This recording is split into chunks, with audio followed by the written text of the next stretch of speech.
Muy buenos días para cada uno de ustedes. Bienvenidos a una clase más del curso de Elementos de Lógica. Estaremos tratando en esta oportunidad y socializando a la vez conceptos sobre lo que es el objeto, el método, el lenguaje, el juicio, las proposiciones en cuanto a lógica se refiere. Vamos a hacer una captura de pantalla.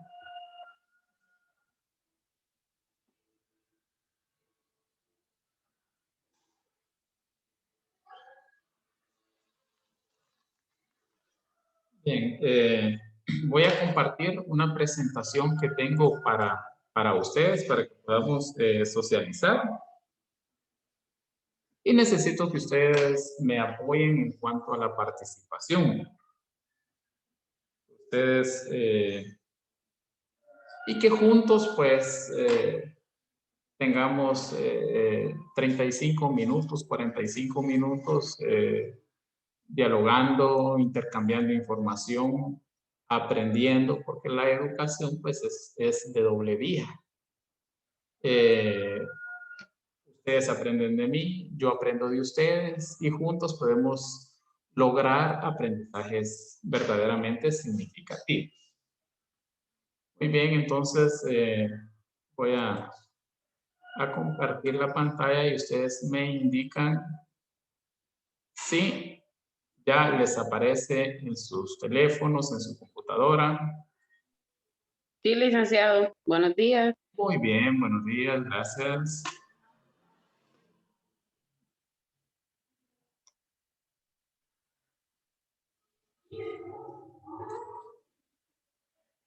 Tenemos la lógica según su objeto.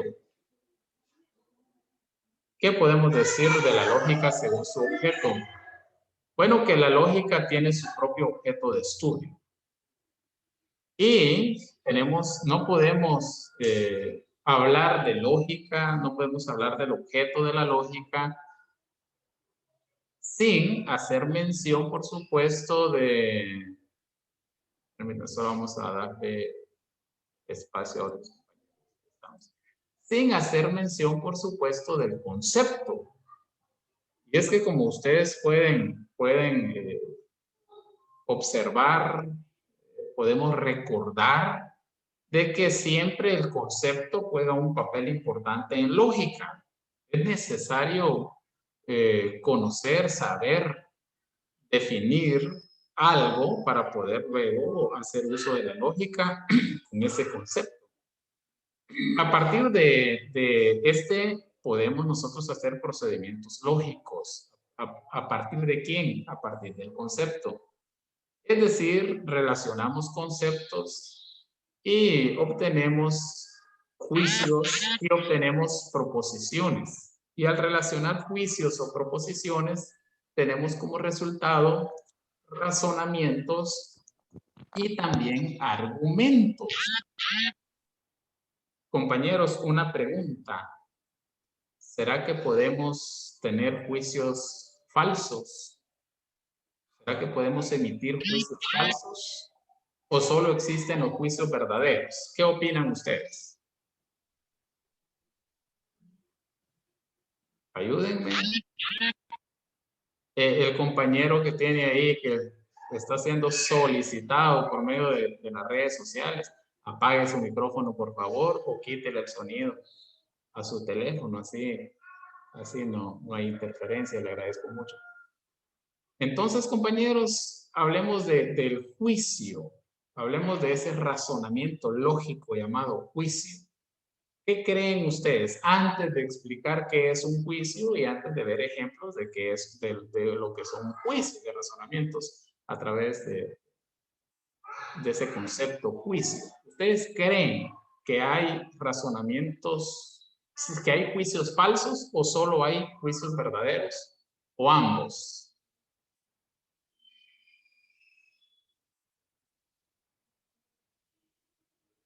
No todos al mismo tiempo, solo con uno que me responda. Ahí estamos. Buenos días, licenciado. Hola. Pues yo creo que puedes, hay tal vez ambos, me imagino yo. Muy bien, gracias. Entonces ya tenemos acá la participación de Lourdes y ella pues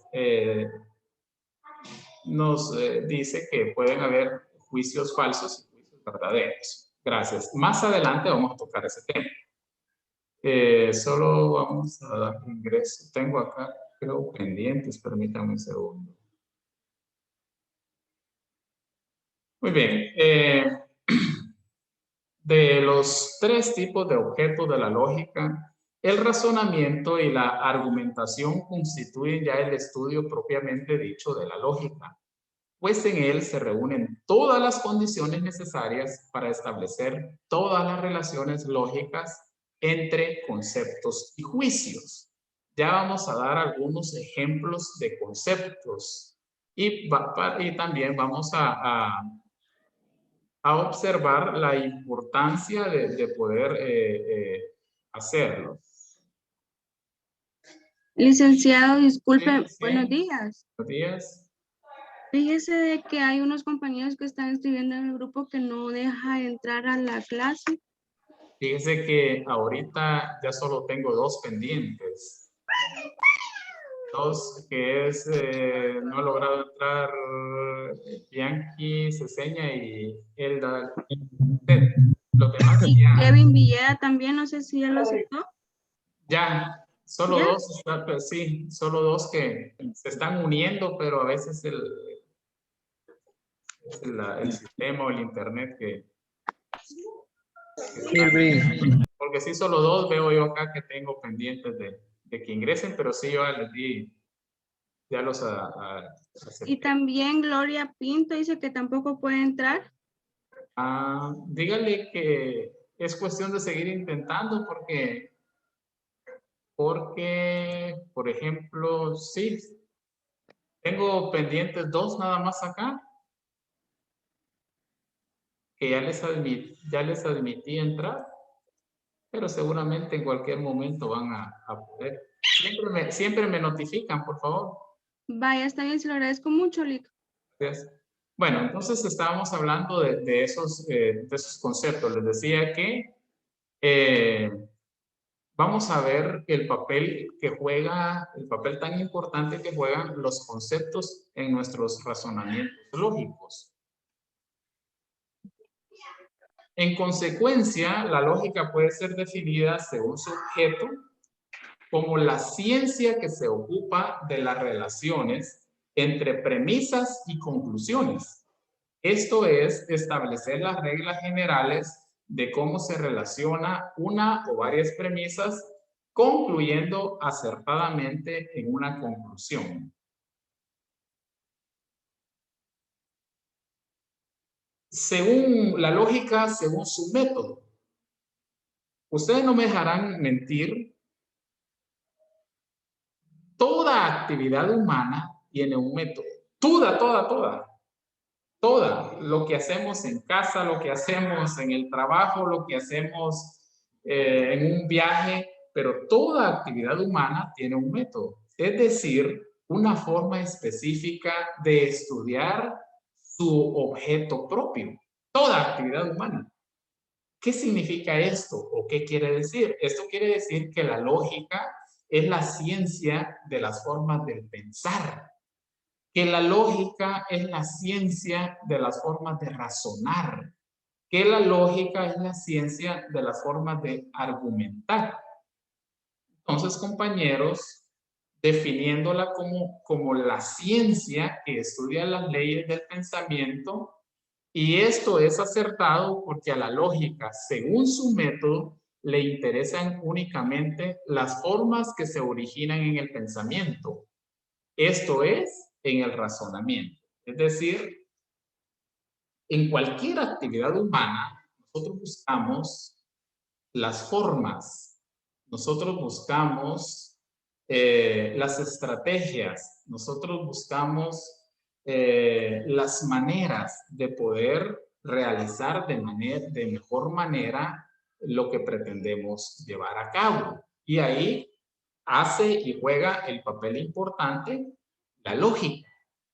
Y para eso, pues nosotros tenemos una serie de razonamientos y al final llegamos a una conclusión de lo que mejor nos conviene hacer. Entonces, según el método de la lógica, toda actividad humana tiene un método, es decir, una forma específica de estudiar su objeto propio. Para ello, a la lógica se le llama formal y estudia formas y no contenidos. Algo que yo quiero que quede claro en esta oportunidad. Que la lógica estudia las formas en sí y no los contenidos. Formas que se dirigen al razonamiento o a los argumentos que vamos a sustentar, que vamos a defender.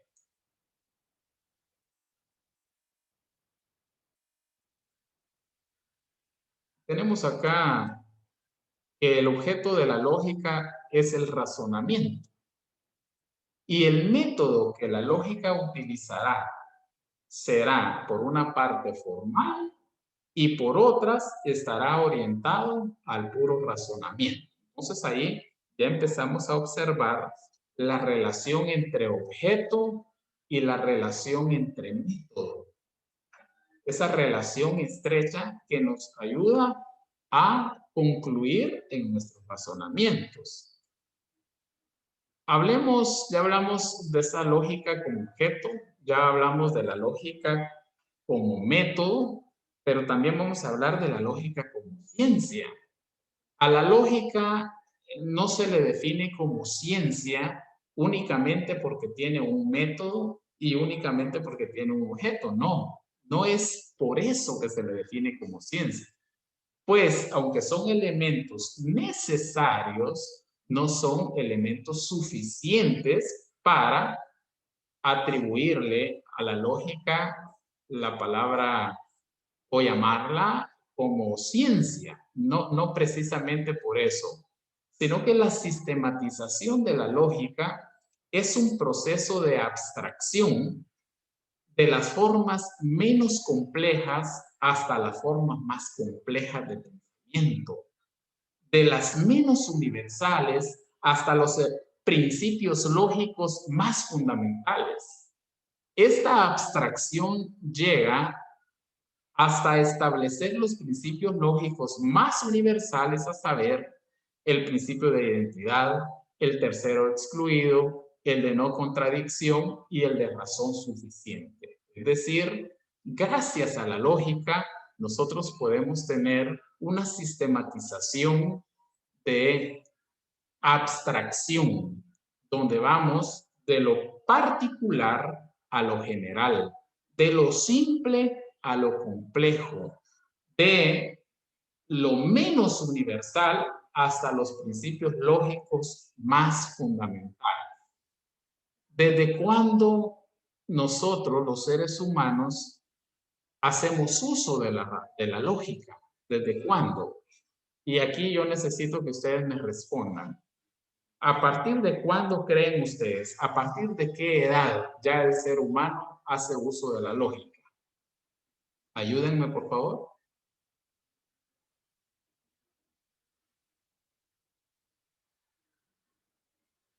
¿A partir de qué edad creen ustedes que el ser humano ya hace uso de la lógica?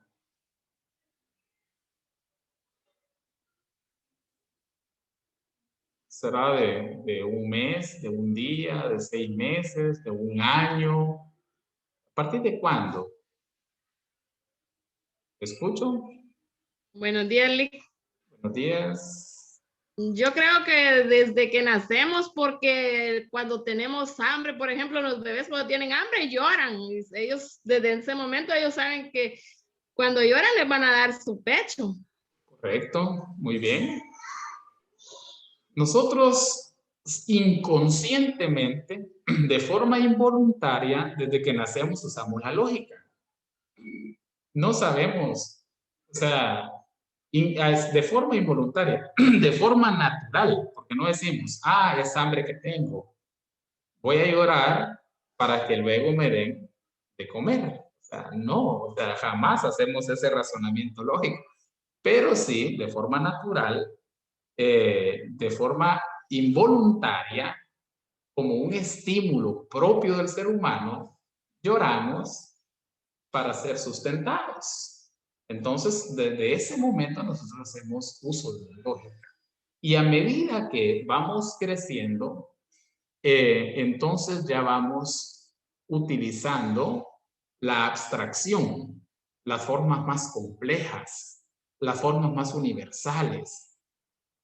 Por eso venimos y utilizamos los estadios, algunos se refieren como estadios de Jean Piaget, y en su oportunidad y en otro curso vamos a observar cómo el ser humano lleva su propia evolución, y en las diferentes etapas va creciendo esos razonamientos lógicos y va haciendo uso de la lógica de una forma más compleja y más completa.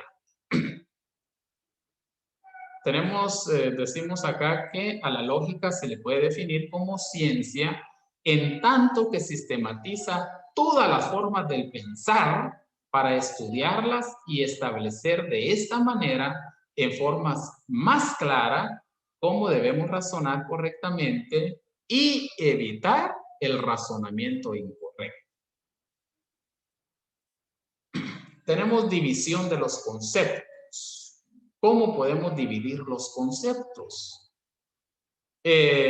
Por la comprensión. Podemos hacer esa división de los conceptos por la comprensión que le damos. Podemos dividir los conceptos por la extensión. Podemos dividir los conceptos por el momento en que se representan.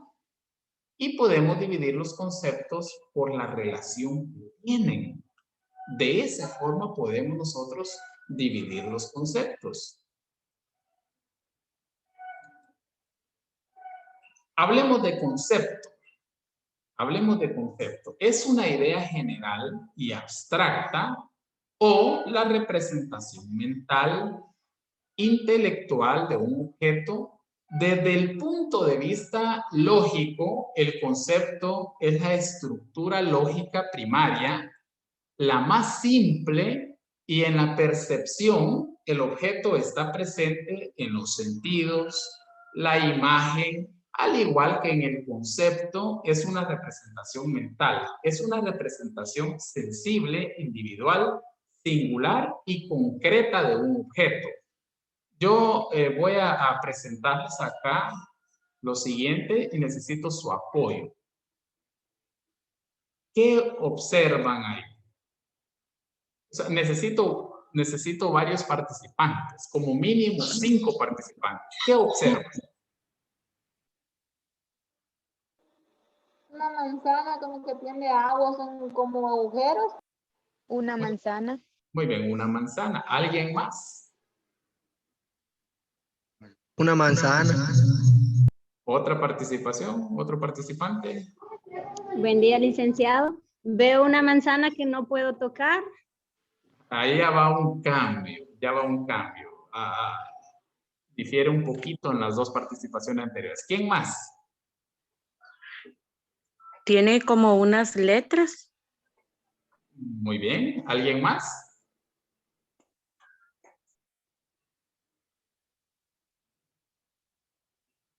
¿Alguien más que me puede decir qué observa? Una manzana imaginaria. Muy bien. ¿La última participación? Veo una manzana sin color. Muy bien. Entonces acá nosotros tenemos una imagen, un concepto, pero depende desde qué punto de vista, desde qué perfil, en qué situación, en qué circunstancia lo apreciemos. Bueno, ustedes dijeron, como ya son adultos, entonces vinieron ustedes y observaron una manzana. Muy bien. Pero seguramente un niño me pudo haber dicho un dibujo. Alguien más me pudo haber dicho, veo líneas. Alguien más me pudo haber dicho, una manzana para colorear. Y alguien más me pudo haber dicho, veo una hoja. En fin, observen esto. El concepto es una idea general, pero también el concepto puede ser abstracto. El concepto es la representación mental.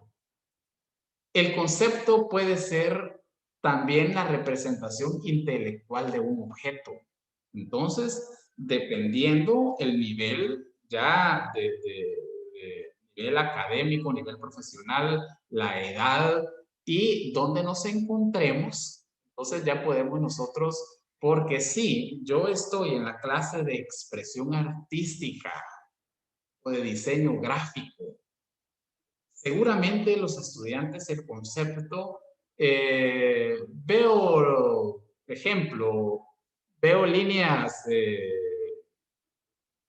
paralelas, veo líneas con una semicurva, veo y así sucesivamente, ¿verdad? Entonces, ese es el concepto, una idea general y también puede ser una idea abstracta. Vamos con el siguiente. Vean, ustedes acá rápidamente me van a decir, ¿qué ven acá? ¿Qué ven? Así rápidamente. Un número 8. Un número 8. Número 8. Porque ustedes están utilizando la lógica abstracta. Ustedes ya tienen bien definido porque, por el nivel que tienen. Un número 8. Pero vamos a suponer, ¿qué me puede decir alguien más? De repente alguien que no sabe los números, alguien que no conoce el número. ¿Qué me puede decir? ¿Perdón? Unos círculos. ¿Qué más? ¿Alguien me puede decir? Una rueda. Huevos estrellados para colorear. Unos huevos estrellados. Vean, entonces acá podemos darnos cuenta que el concepto es una idea general. Igual acá, ¿verdad? En esta imagen podemos nosotros tener varios conceptos dependiendo, como les digo, situaciones, circunstancias, capacidad, nivel, etcétera. Entonces, ese es el concepto en sí. Acá tenemos que el concepto tiene características esenciales y también tiene características accidentales. Hablemos de las características esenciales. Características que necesariamente deben de poseer los elementos de una clase. Esas son las características esenciales. Características que necesariamente deben de poseer los elementos de una clase. Ahora, de las características accidentales, las que no son necesarias para la pertenencia de la clase se conocen como accidentales. Observen, vamos con ejemplos. Tener 3 lados iguales y 3 ángulos son características esenciales de la clase de los triángulos. Tener 3 lados iguales y 3 ángulos. Característica esencial, ¿de quién? De los triángulos. Vamos con el otro ejemplo, que es una característica accidental. Si un elemento no tiene 3 lados y 3 ángulos, entonces no pertenece a clase de triángulos. Entonces tenemos acá que las esenciales son tal y como nos la enseñan los libros, tal y como se encuentran en las enciclopedias. Pero las características accidentales, las que no son necesarias para la pertenencia de la clase, las que no necesariamente deben de cumplir como lo encontramos en la Real Academia Española, en las enciclopedias, en los libros, pero que igual le podemos también aplicar la lógica. Vean este otro ejemplo de características esenciales. Los mamíferos son animales que nacen por medio del vientre de la madre y su cuerpo cubierto de pelos. Esas son características esenciales de los mamíferos. Pero las características accidentales, si un animal posee plumas, no pertenece a los mamíferos. Es una característica accidental. si un animal posee plumas, no pertenece a los mamíferos. Ese juicio, ¿ustedes cómo lo observan? ¿Falso o verdadero? Si un animal posee plumas, no pertenece a los mamíferos. ¿Cómo lo ven ustedes? ¿Falso o verdadero? Verdadero. Es un juicio verdadero. Pero ¿de dónde se valió para poder emitir ese argumento, ese juicio? Se valió de la característica esencial, que dice: los mamíferos son animales que nacen por medio del vientre de la madre y su cuerpo cubierto de pelos. Entonces ya una característica accidental se vale de esa característica esencial para poder emitir su propio razonamiento. Propiedades del concepto. Tenemos la propiedad de comprensión. Está formado por todas las características esenciales que pertenecen a los elementos de una clase. Ejemplo, la comprensión de cuadrado. Figura plana formada por 4 lados. Esa es la comprensión que tenemos nosotros en este concepto de lo que es el cuadrado. Por extensión, tenemos la forma, o está formada por la cantidad de objetos de una clase. Ejemplo, los países del mundo. Su extensión, ¿cómo es? Es finita, es finita. Nos presenta una cantidad y podemos saber el total de esa cantidad. Entonces tenemos ahí que el concepto puede presentarse o representarse por comprensión y por extensión. Asimismo, tenemos conceptos universales, conceptos particulares y conceptos individuales. Observen ustedes. ¿Cuándo es universal un concepto? Cuando el conjunto abarcado por el concepto cubre el total de las individualidades. Ahí tenemos un concepto universal. ¿Cuándo tenemos conceptos particulares? Cuando ese mismo conjunto comprende un número determinado de las individualidades. ¿Y cuándo tenemos conceptos individuales? Cuando se refiere a un individuo determinado. O sea, es necesario y es importante hacer la diferencia a través de los ejemplos. Vamos a observar los ejemplos. Vean qué tengo en universal. Ayúdenme. ¿Cuál es la primera palabra? La primera palabra. América. Luego. Invertebrados. Luego. Organismos. Y luego. Ciencias. Muy bien. América. Como estamos aquí, entonces hablamos de América. Estamos en Guatemala, ¿verdad? Entonces, América. Un concepto universal. América.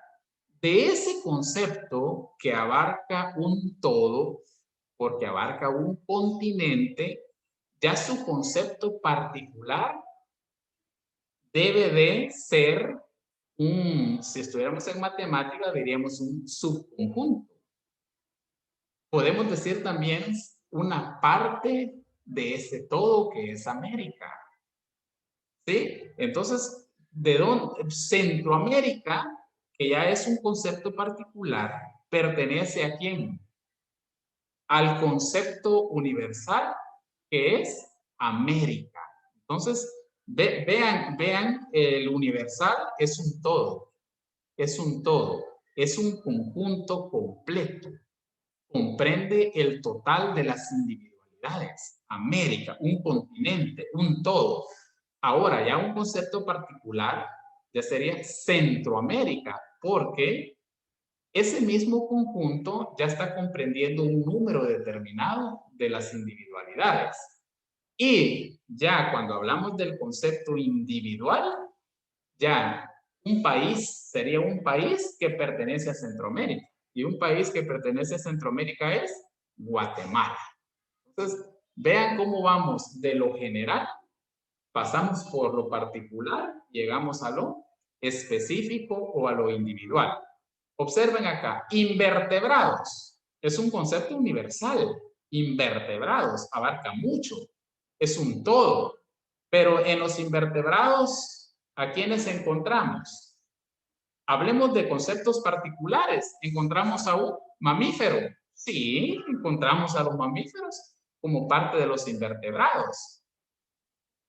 O mejor dicho acá, vertebrados. Vertebrados, manejemos, ahí hay un error. Vertebrados. Encontramos en los particulares los mamíferos como parte de los vertebrados. Es un concepto más simple. Ahora, vayamos a las individualidades. ¿A quién tenemos entre los mamíferos vertebrados? Perro, a un perro, ¿verdad? Entonces, vean cómo nos vamos de lo general a lo particular. Acá no sé por qué se fue el IN. Organismos. Organismos sabemos que es un todo, que hay muchos. Pero entre los organismos, hablemos del ser humano. Nosotros ya en concepto particular contamos con un sistema digestivo, ¿verdad? Pero ya esto pertenece al concepto universal, pero ya el concepto particular no lo es un todo, es parte de. Entonces tenemos sistema digestivo. Ahora, de forma individual, mencionemos una parte del sistema digestivo, el estómago. Entonces ahí ya tenemos de forma individual. Por último, tenemos ciencias. Ciencias abarca un todo, es un concepto universal. Particulares, mencionemos una ciencia, ciencias sociales. Pero ya hablamos de forma individual, de un concepto individual, ¿y de qué decimos de las ciencias sociales? Mencionemos la arqueología. Entonces, así es que vamos manejando los conceptos universales, particulares e individuales. No sé si tienen duda al respecto, compañeros. ¿O está claro la diferencia entre el concepto universal, particular e individual?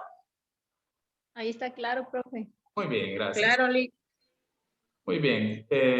Tenemos análisis, o dice una instrucción, analice cada concepto y mencione si es universal, particular o individual. Ustedes me van a ayudar acá. Yo les voy a dar el concepto y están las 3 columnas.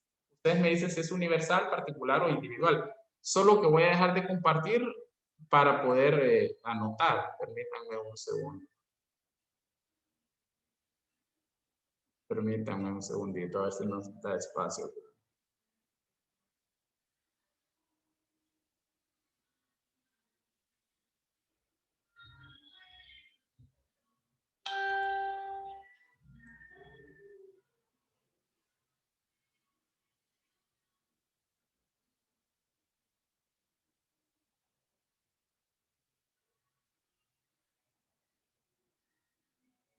Muy bien, ya observan la pantalla. Tenemos el primero, perro. ¿Dónde lo vamos a colocar, compañeros? Rápido, porque el tiempo se nos Individual. Individual, Lick. Muy bien. Individual. Individual. Norteamérica. Particular. Particular. Permítame un segundo porque el cursor no me quiere hacer caso.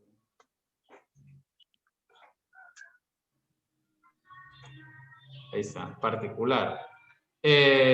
Figuras cilíndricas. Universal. Lo vamos a hacer, solo lo vamos a mencionar, fíjense, porque tengo un problemita con el cursor universal. Guatemaltecos menores de 18 años. Individual. Particular. Particular, muy bien. Particular. México. Individual. Individual. Individual. Bacterias. Universal. Universal. Mundo. Universal. Particular. Universal, el mundo es universal. Rebeca. Hola, me va a decir. Individual. Invertebrados. Universal. Universal. Muy bien, entonces ahí tenemos esa clasificación. Continuamos. Permítanme un segundito.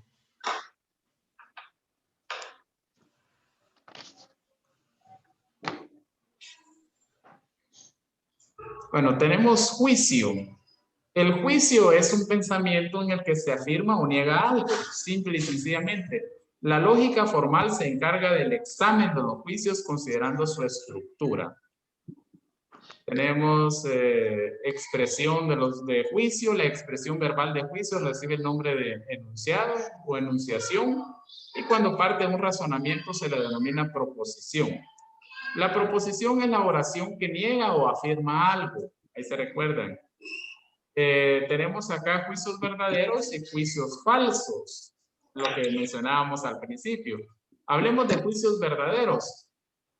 En los juicios verdaderos son aquellos que se ajustan a la realidad descrita en su razonamiento, que se corresponden en lo que podemos comprobar mediante la experiencia o podemos deducir mediante el sentido común. Ejemplo, todos los ángulos rectos son idénticos entre sí. Es un juicio verdadero. Mientras que los falsos, en lo contrario, son aquellos que afirman algo que no se puede corroborar con la realidad evidente. Ejemplo, las piedras son más ligeras que las plumas. O sea, ahí tenemos un juicio falso. Entonces, tenemos, vean así rápidamente, contéstenme falso o verdadero. El todo es necesariamente mayor que cualquiera de las partes que se puede dividir. ¿Falso o verdadero? El todo es necesariamente mayor que cualquiera de las partes en que puede dividirse. ¿Falso o verdadero? Falso. Verdadero, porque el todo es necesariamente mayor que cualquiera de las partes que puede dividirse. Es verdadero. Juicio verdadero. Siguiente. No pueden sacarse más cosas de un envase